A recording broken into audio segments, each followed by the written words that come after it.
Pet Life Radio. This is Pet Life Radio. Let's talk pets.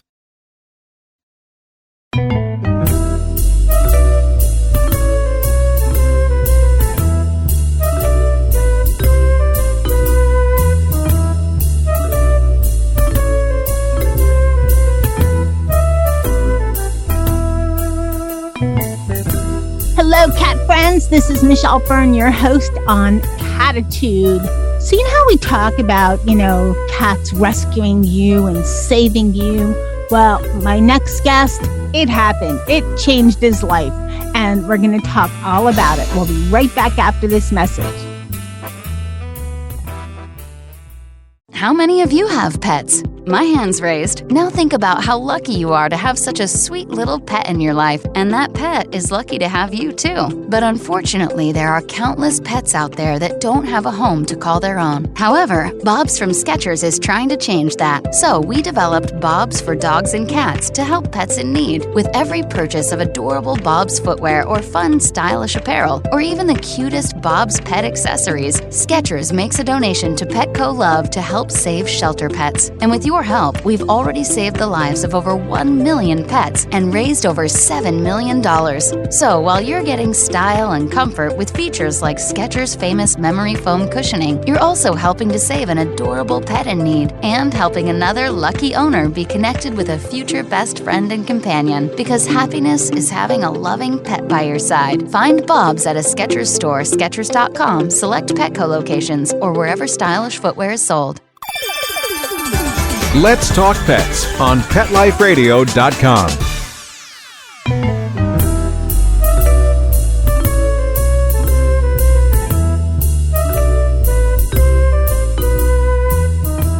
Welcome back, everyone. I want to welcome Michael Walker, also known as M.A. Walker, who is a writer and author. Welcome, Michael. Hi, how are you today, Michelle? I'm great. So I'm calling you Michael, but your book, for those that are listening, is penned by, you use M.A. Walker. Correct. Michael, tell me a little bit about you. I just said you're a writer, but you wrote a lot of TV shows. And the book that we're going to talk about, you're an author. So give me a little bit of background about yourself. Oh, a little bit of background. Let's see. I came out to Hollywood probably back, I think it was around 1976. I was a wannabe writer, which is a pretty tough road to haul. Eventually, after a couple of years of struggling, I did get into, and we broke into television writing. And I ended up writing a couple of shows, mostly, or the number one most recognized would be Maude, which was a Norman Lear production. I think it was ranked number 2 at the time, right after All in the Family. Then I went and did something called Harrison and Tyler and All the Glitters. And then wrote screenplays, and then a ton of other scripts that never, studios used to order up to 60 shows, and then they would choose which one they wanted to air. So it was a lot of work, but a lot of stuff didn't show up on the air. So I eventually, again, moved on to screenplays, and then moved on to books. And then I had my own publication for a long time. And now you just came out with your book called Me and Groucho about your cat. Yes, my wonderful kitty cat. And as you mentioned before, again, I had moved out here. LA can be a very big, lonely, extraordinarily anxiety-producing place. Didn't have any friends, didn't know a soul. I thought I was going to take the place by storm. That's not exactly what happened. But I met Groucho. I was at the Comedy Store performing. Wait. Let's stop it. So you're a writer and author, and you're a comedian too? No, well, that was a short-lived career. I think that lasted all of a week. Well, you gave it a shot, right? Okay. I gave it a shot. Getting up in front of a crowd for me was about as pleasant as standing in front of a firing squad. It was. I knew immediately I needed to get behind a typewriter. So that's how that happened. Well, you tried. I tried. They say one of the most feared things is public speaking for people. Yeah. Yes. And, I've given lectures and been up in front of people, and it doesn't bother me anymore. But comedy in front of people, I don't know. That takes a lot. It takes a lot of, as I say, chutzpah or balls, whichever one you want to use, Yeah, whichever one you want to use, exactly. Yeah. And then I was up against guys like Robin Williams and Jimmy Walker and, oh my God, just a whole slew of people. So I didn't exactly stand out. Let's put it that way, Michelle. It's hard to break into. And I moved to LA a little after you. And not to be in the industry, though, but it's a great city, but it is challenging, I would say, because it's it's so much, a lot, what I felt a lot of it is it's seen and be seen. And who are you in the industry? And there's a lot of people that are just clawing, they want to know you. Are you somebody? Oh, you're not somebody. No, we want the next person. Is that what did you find that too? That's exactly correct. I mean, there is more wannabe writers. I knew more wannabe writers, actors, directors, you name it. And if you weren't somebody, you sort of moved on, because you're right. You want to go up to the next rung, and just knowing someone like you is not going to help a whole lot. And I know it sounds a little jungly, but it sincerely is a bit of a jungle out here. Very true. And even though I went out there for undergrad and business school, so it was just so different, because I worked, and of course I did the job that so many wannabes do. I waited tables, and there was so many, oh, what are you trying to break into? Whether you're actor, musician, and I would say, I'm in school for business, and they look at me like I had, horns or something going on my head or whatever. I just didn't fit. And it's just so much of, the industry. And even though I left there about almost 20 years ago, I doubt it's changed much. No, it hasn't changed at all. If anything, it's probably a little more difficult, even though there's more content, but it's a tough road to hold, and it's a young man's sport. So it's what eventually I sort of moved out of it. But you talk about waiting tables. Let's see, I worked in Shirley Schumann's dress shop in Beverly Hills. I drove a cab. What else? Oh, my favorite story. One of my favorite stories is I was called by an agency. Do you know how to copyright? And I said, of course I know how to copyright, having no clue what I was doing. I went up there. I spent 2 days. On the second day, the guy came up behind me, and after about 30 minutes said to me, "You have no idea what you're doing, do you?" And I looked at him and I said, no. And he said, "All right, we're going to pay you for 2 days. You can leave now." That was the end. That was the end of my copywriting career. Well, you always have to give it a shot. All right, let's get back. So me and Groucho, and I like this tagline for the book. You called it Tiptoeing Together Through Hollywood Litterbox. Sorry, LA. I love you, but any big city. Let me take that back, because I don't have any LA people being upset with me. I think any large city, I live in greater Fort Lauderdale area, it's a litter box too at times, Any big city can be considered, a litter box, because there's such a conglomeration of different types of people, different types of things. And right. I mean, other than like a little tiny, city or a little tiny country town, right? Any city can be kind of have that litter box thing, Everyone wants a little slice of you, or see what you can do for them. Let's put it that way. So yes. You really have to be careful. It's like a landmine. You have to tiptoe around, and that's why I called it Tiptoeing Through Hollywood's Litter Box, because that's the way it is. It's a lot of around, and you got to be careful not to step in it. All right. So like so many of us, you're in this place, the city, you don't know anybody, you're trying to figure out where you're going, young guy, because you said it was back in the 70s. So That was a while ago. And then what happened? How'd you find Groucho? Did he find you? Cats always seem to find people, that they need to find. Yes. And what happened to me was, it was at the Comedy Store. It was Christmas Eve, as a matter of fact. And I happened to meet someone, and I went home with them. And the next morning she got up and she brought out a box of kittens and said, "Here, you want one?" And I'm thinking, what am I going to do with a cat? I'm still trying to figure out how to button my shirt. I can't take a cat on. But anyway, this little guy, this little orange kitty cat, he just walked right up to me. All the other ones didn't pay any attention to me at all. This one came up to me and just looked at me. And I looked at him and I said, "What are you looking at?" And he said, "I'm looking at you, stupid." He said, "I want to get out of here." So the next thing I know, he's crawling up my leg, up on my shirt, and then he lands on my shoulder, and there he stays. So Groucho picked me out. I didn't pick him out. And so I walked out that morning with a brand new kitty cat. I drove home.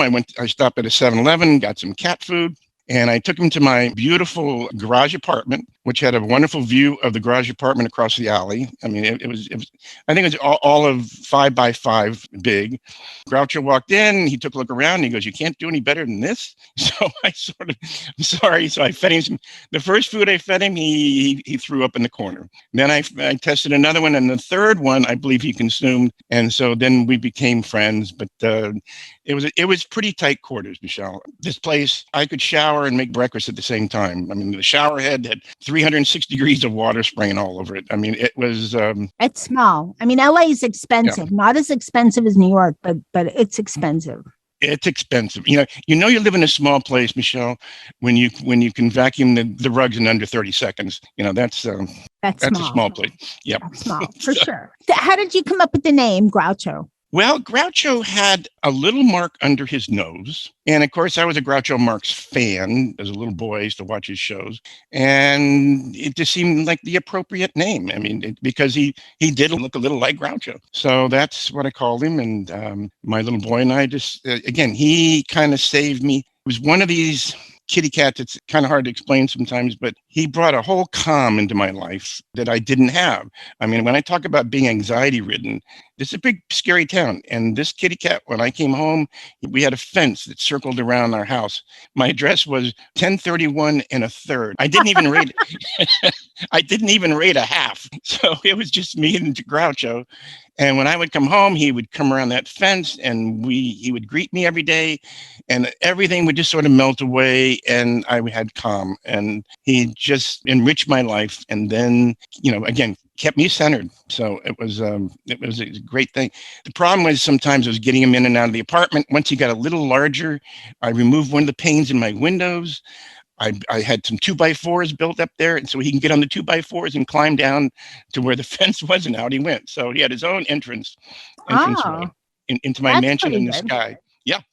I have a question for you, because I hear this all the time, and this is Cattitude, so we all love cats. We have cats, or we want cats, or had cats, and we talk so much about this. And people say, there's the question of, do you think cats, even though they're not considered empathetic, as dogs, especially, because you always think of the dogs as, wagging their tail and coming next to you and cuddling up and this, and cats don't do that. That's not their general nature, because they're cats. Cats are cats. They're not dogs. So do you think when you say, my cat saved me, that people that are not as familiar with cats might go, yeah, sure, I can see a dog saving you, but a cat? No, this was very much the case, at least with me. As a matter of fact, this cat, there is a lot of validity to what you said, because he only gave the same kind of affection to one other person other than me. And that turned out to be my writing partner down the road. And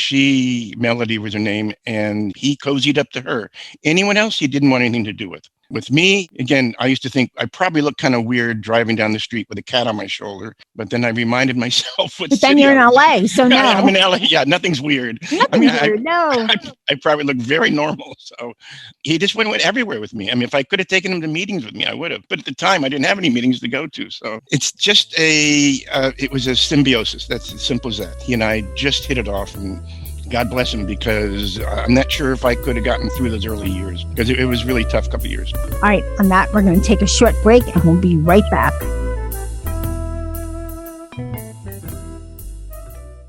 Hey, everyone. MIchelle Fern here.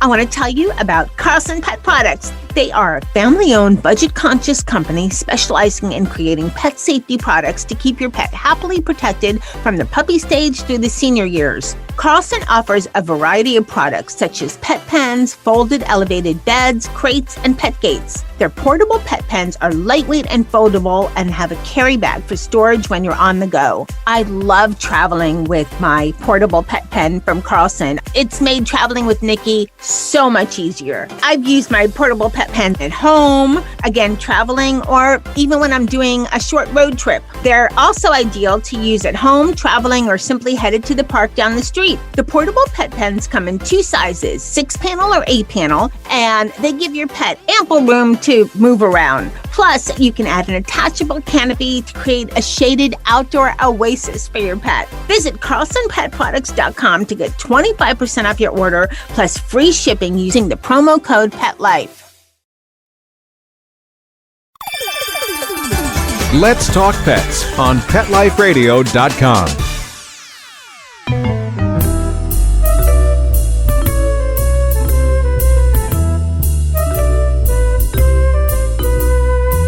Welcome back, everyone. We're talking to Michael Walker about his book, Me and Groucho. And, Michael, as we were talking right before the break, I agree. I think, our pets, and especially we're going to talk cats, but a lot of our cat people have dogs too. And cats show their emotions differently. They don't generally come up, except for my cat Dennis, who thinks he's a dog sometimes. He just does. He's part Maine Coon, though. They're not going to come and they call. They don't come wagging their tail. They're different, but they're affectionate when they come up next to you and snuggle near you. It's like they're selecting you. And sometimes I feel, when my cat does that, when Molly does that, I should be, praising her. Thank you for choosing me to be your human heating pad for a couple of minutes here, even when it's not cold out. But that's just how cats are. That's how they are. So enough about that. What's a memorable event with Groucho that you can share with us? Something kind of super unusual. Well, you know what? It's interesting. First, let me get back to the dog wagging the tail business. Whenever I saw Groucho, his tail was standing straight up. Whenever he saw me, let's put it that way. So maybe that was his cat way of saying, hey, it's so nice to have you back home. But getting into your question, memorable, two things really, really stand out. And that is, number one, when I met this girl at the tennis courts where I used to hang out at the end of the day because I didn't have any money. And she had a car for sale. And she came up and I was going to drive the car. She came in. Groucho took right to her. And it was like almost the way he took to me. I mean, it was just instant. And Melody, as it turns out, about 3 weeks later, we ended up moving in together and starting writing scripts together. And he brought us together, basically. If it wasn't for that, I don't think Melody and I would have ever happened because she just fell in love with my Groucho. And that moved us into there. And then later on, we got a break. We actually got asked to get into television. But we were asked to write 10 pages. You got to knock me out with 10 pages. And we didn't know what to do. We're thinking hard and hard in our writing room. And in walks Groucho. The wind must have blown or something like that, and it closed on his tail. Not hard. It didn't hurt him or anything. But that sparked the idea. We went, wait a minute, we'll put B. Arthur in the show Maude. We'll put Maude and Arthur, the husband, in an elevator and have the elevator shut the door on them. And it was he who gave us the idea. So that, to me, I'll always remember. Very useful. So Groucho basically was the inspiration for your first synopsis for a script? Yes, it was a partial script. It was 10 pages of dialogue and scenes. And we were pulling our hair out trying to figure out, we wanted to leave a cliffhanger. And then when we saw Groucho, when we saw the doors shut on his tail, we both looked at each other and went, we'll put Maude and Arthur in an elevator and they have them get stuck. And so bingo, that was it. And a few weeks later, I was at the laundromat doing laundry because that's what I did. She was flying down the street, runs into the laundromat and says, they called us. And so that was sort of the beginning of a nice little career. Wow. Yeah. That's interesting. That's pretty cool. No, and he was, memories. Groucho was the king of the neighborhood. He would be out under the garden, and that was his kingdom. He was his fiefdom, and he watched over everything from the garden that we ended up living at. So, and of course, I do start off the book. I try to make light of a very tragic situation, and then I get back into where we all started, how we all have it all met. And so those are my best memories. And when I wrote that scene, the one that it was so painful, I think every time I wrote it, which was probably 15 times, I had tears all over the place. It was just very painful. Do you want to share what happened or have people read the book? Well, what I do is I give in the book, I'm not sure how unusual this is, but I give Groucho a voice. So my conversation with Groucho back and forth. So he'll see a situation, he'll comment on it. The beginning of the book pretty much is almost like not like the ending, but the bottom line is Groucho was unfortunately, he went out one night and he didn't make it home, and I found him, and it was just awful. So the bottom line is that was very impactful in my life, and I'll never forget that as long as I live. He was the best kitty cat in the world. That's always so hard. And whether you lose a fur babe suddenly, or whether it's illness, whether it's getting hit, and it's horrible. Did you ever get another cat? Later on, but much later on. And it was a kitty cat I found underneath a car. It was full of grease. I mean, and yet when they pulled just a little tiny kitten, when they pulled the grease off, there was nothing left of him. And he turned out, I beg your pardon, she turned out to be a great cat as well. So absolutely. I'm a big cat lover. We do a lot of shows about TNR, and there's so many kittens, especially during kitten season, which is like April through October. There's so many that are just unspeakable, abandoned, and this and that, but that's another show. Okay, what would you give your advice for someone who's considering a cat and, they're on the fence. They don't know if they can handle the responsibility, their time, will it help? My life, will I help the cat's life? I don't know. They're on the fence. What would you say to them? I would say, first of all, I would get a rescue. I don't recommend going and buying a cat. There are too many kitty cats that need homes. I mean, you can go to your local veterinarian and they have a list of kitty cats, that need homes. So, give that a shot and it will bring a lot of joy. I mean, when you see a little cat raise its back and walk across the room like he's about to attack something that's not really there, it brings so much happiness. It's a stress reliever. So anyone thinks that cats is a lot of work. I don't think cats are a lot of work at all. They're easy, except for the hardest part is the litter box. And if you have a spouse like I do, and they do the litter box, well, you were lucky. Right. But litter box is a very small price to pay for having a wonderful mate in your life. Someone, again, I can't tell you how many laughs I've got out of Groucho. I was just going to say, cats are so funny.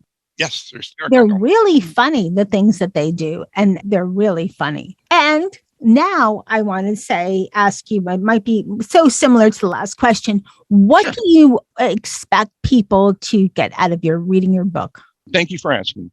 I think you're going to have a ton of fun. That's the reason why I sat down and wrote it. It was years later, I wanted to rehash a story that was near and dear to me. I knew it intimately. I talk about, the writing experiences and breaking and during this period of time with my kitty cat with me doing it all. And I think, I've been a comedy writer for a lot of years. And then at the very end of the book, it's kind of a surprise. I won't say what it is, but the final chapter, something extraordinarily magical happens. And if you believe it, great, go along with me. It did happen. Like I said, it's magical. So it ends on a very, very high note. And who doesn't want a happy ending to anything they either read or see? I'm over all the ghoul and things like that. I want to make people feel good, and it was feel good. And I know it's going to make them feel good because it felt good to write. Sounds good. Now, where can people find Me and Groucho if they're looking to buy it? As of right now, you can find Me and Groucho on Amazon Books, ebooks. I just started on an ebook. We'll see how it goes from there. Now, remember, you have to put it in quotations, Me and Groucho in quotations, because there are a lot of Groucho Marx books up there. So it just, and also it's an ampersand. You don't write the word out and it's just Me, ampersand, Groucho in quotations. And they'll find it there. And you can read a little bit about it real quick, but you really have to read the whole book. Let's put it that way. Michael, thank you so much for coming on Cattitude and sharing your writing experience and sharing your book with us, Me and Groucho. It was just so much fun having you on the show. Thanks. Great fun. And thank you for having me, Michelle. I really enjoy your podcast. The people you have on there, it's a lot of fun. It's very, very enjoyable. I'm glad you like it. That's why we do it. Yeah. In a world full of, every time you turn on the news, in a world full of that, your podcast brings a smile. So that's always nice. Thank you so much. You bet. That was such an interesting show. I hope you have a chance to read Michael's book. It's Me ampersand Groucho. So Me and Groucho by M.A. Walker, and available on Amazon. Just do a search for it and you should be able to find it. And also, I'd like to thank my career cats that get me through some of the tough days. Charlotte and Sammy, and especially Molly. She's my quiet but snuggly cat. And thanks to Jethro as well. They're my outdoor crew. And thanks to Nikki, the yappy dog. And thanks to my guests. Thanks to everyone listening. I appreciate you so much. And last but not least, the most important, thank you to Mark Winter, my producer, for making my guest and I sound wonderful. He does such a great job making sure our shows sound great for our audience. You guys have no idea how much work he puts into it, but it's all for you and, and all of us, so that we hear great sounding podcasts. And remember, lose the attitude. Have Cattitude. Let's Talk Pets, every week on demand, only on PetLifeRadio.com.